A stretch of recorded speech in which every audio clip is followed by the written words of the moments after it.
Master जो भारतीयों को वहां से लाने के लिए गया था वो अब वापस आ गया है। काबुल से लौटा एयरफोर्स का विमान C-17 ग्लोब मास्टर भारतीय नागरिकों को लाने के लिए इसे भेजा गया था।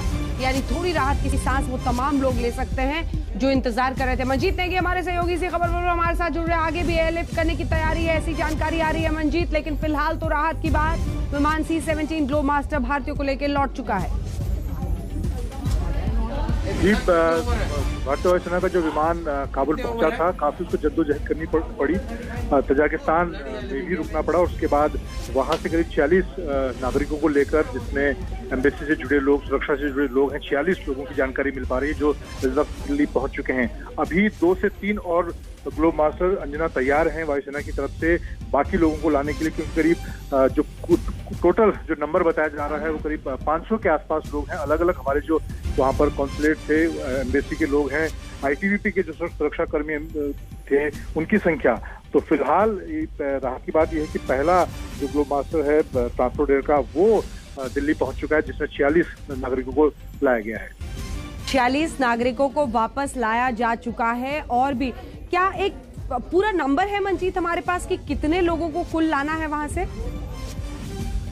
देखिए, सबसे बड़ी संख्या वहां पर अंजना ITBP के सुरक्षा कर्मियों की है, जो हमारे अलग अलग, चाहे काबुल हो, जलालाबाद हो और दूसरे जहां पर हम हमारे कॉन्सुलेट बनाए गए थे वहां पर सुरक्षा कर्मी थे, उसकी संख्या करीब 400 के आसपास है।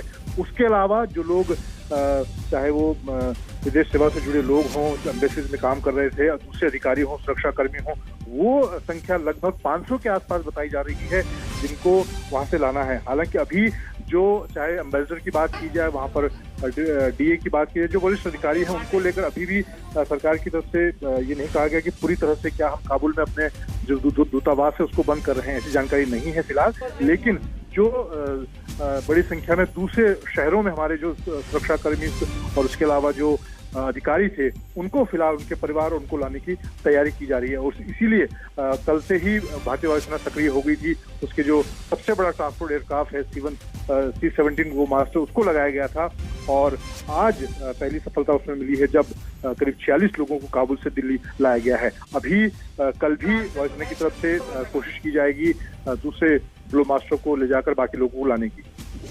आगे भी एयरलिफ्ट किया जाएगा। जो तमाम जानकारी है एक बार फिर से पूरा ये जो एक तरह से रेस्क्यू ऑपरेशन है उसके बारे में मंजीत अगर आप बता दें।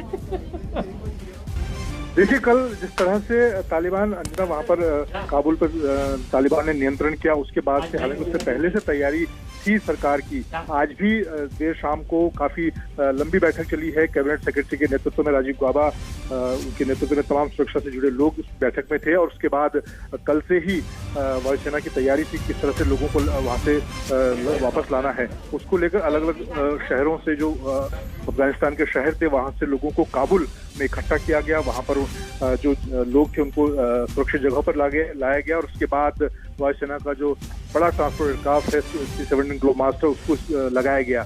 आज भी जो फ्लाइट कल वहां पर पहुंची थी, कल किस तरह से हमने देखा वहां पर कल से ही जो काबुल का हवाई अड्डा था, वहां पर किस तरह का माहौल था, अफरा तफरी थी। यहाँ तक कुछ लोग जो अमेरिकी C-17 ग्लोब मास्टर उसके ऊपर चढ़ गए, दुर्घटनाएं वहां पर हुई। उसके बावजूद कोशिश जारी रही और पहले क्योंकि तालिबान ने जब नियंत्रण किया, नियंत्रण के बाद हवाई अड्डे को उन्होंने अपने नियंत्रण में लिया, वहां पर फ्लाइट को रोक दिया गया। ऐसे में भारतीय जहाज को भी तजाकिस्तान में लैंड करना पड़ा और उसके बाद वापस काबुल पहुंचकर वहां से जो बिल्कुल मंजीत, तमाम रेस्क्यू ऑपरेशंस पर आपने जानकारी दी। बड़ी खबर आ रही है इसलिए आपको बीच में टोक रही हूँ। आपको बता दें, जो बाइडेन अमेरिकी राष्ट्रपति संबोधन करेंगे अपना भारतीय समयानुसार लगभग रात के 1:15 बजे ये संबोधन होगा। काबुल से जो परिस्थितियां अफगानिस्तान में तालिबान के कब्जे के बाद बनी हैं, सबकी नजर है कि अमेरिकी राष्ट्रपति आखिर इस पर क्या बोलते हैं।